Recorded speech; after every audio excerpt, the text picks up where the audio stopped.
What's going on, everyone? Welcome to another episode of 100 Yards Football Sports Talk Radio. I'll be your host and producer, Logan Landers. And joining me here today is, well, it's just myself. Vincent Turner not here today. He's going to be back on the program next week. So I am riding solo here today, talking about the Atlanta Falcons and their weekly recap, weekly report.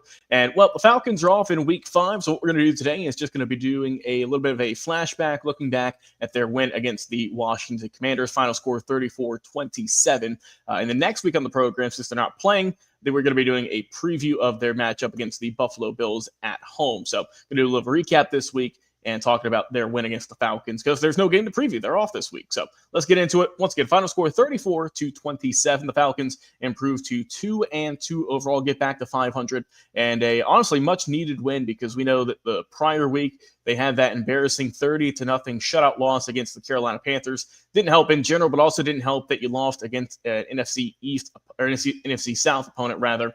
So the Falcons, they are still second in that division. Just a quick check of that. They have Bay Buccaneers 3-1 on the year. We know they lost their most recent game. So Falcons still in striking distance, obviously early on in the season, but Buccaneers still reign supreme, of course, in the division at this time. But looking at their win against the Washington Commanders, we were talking last week about how the Falcons need to be aggressive, how they need to just kind of let it open and let it fly. And, you know, obviously after scoring no points, there were issues. They fired their wide receivers coach, Ike Hilliard. They brought down the offensive coordinator from the press box onto the field. And I don't know if that was a main factor in why they were able to score a season high in points or not, but it certainly seems likely that is the case. But for the Falcons, I mean, look, the main story, I think, for myself and for a lot of Falcons fans out there was the game that Michael Penix Jr. had. Best game of his career by far. And boy, he came to play. I mean, when you look at it, 20-26 in terms of completions, had 313 yards, good for 12 yards per throw. Only sacked once, only one interception, and of course had 2 touchdowns through the air. And I think he looked just phenomenal, honestly. We've been watching his kind of emergence and his growth as a quarterback in recent weeks, with him being the full-time starter now officially. And he's looked good. This is a tremendous performance. We'll talk about the receivers in just a minute before we talk about the rushing core. But man, when he looked poised out there. He didn't look like a rookie technically. He looked like someone who's been in the league for a couple of years, the way that he was able to complete his passes. And that was the best game he's had this season. I hope it's not his best games. I hope it's his best game so far this year, not of the season. He's still got plenty of time left, but what an impressive performance nonetheless. You're going to be watching highlights from this one for years on end if he's going on the trajectory that we all think he will. Now, it does help out the running game. Did a great job, fantastic job. Bijan Robinson, 17 carries, 75 yards. He always does, right? He puts good work in. He takes that pressure off the quarterback and off the offense as well and keeps the defense guessing. He did great. Tyler Algier also good in the backup role, right? 16 carries for 51 yards, had that breakaway 19-yard run also. Both those gentlemen each got in the end zone. So 2 rushing touchdowns on the day, combined 128 yards between the pair, and the Falcons were just rolling offensively. Now, the wide receivers, this is a big point of emphasis here. They look just, this was phenomenal. And like I said, you fire your wide receivers coach, and then you have 2 guys have over 100 yards receiving, and your quarterback has a career day. That might have lit a fire under this team offensively. I mean, Drake London, my goodness, he had 110 yards on the day, 8 catches as well, 1 touchdown, averaged 13.8 yards per catch. And Bijan Robinson, we talked about how versatile he is in the running game. On the passing game, he did just as well. 4 catches, 106 yards. Didn't get in the end zone, but he averaged 26.5 yards per reception. That is talent right there. Big playmaker. Now, also, I want to shout out Kyle Pitts. Kyle Pitts always gets ragged on here in the city. Everyone talks about how they never use him or he's never open. Well, this was a great day for Kyle. 5 catches for the tight end, 70 yards on the day, and also hit Pater, got in the end zone once as well. So those are the main contributors. Casey Washington and Darnell Mooney got on some of the action as well. But it was a big 3 in the Falcons win against the Commanders. Now, rest of the team, let's talk about the defense, right? We talked about the offense, flipped over the defense, and like I said, you gave up 27 points, but you only gave up 3 touchdowns overall. You gave up none the 4th, which was big. That was huge that you'd not want, obviously, to let that lead go. They scored 11. compared to 3. Or excuse me, the Falcons scored 3 compared to Washington's 11. So we got that flip there. But I think that they look good overall.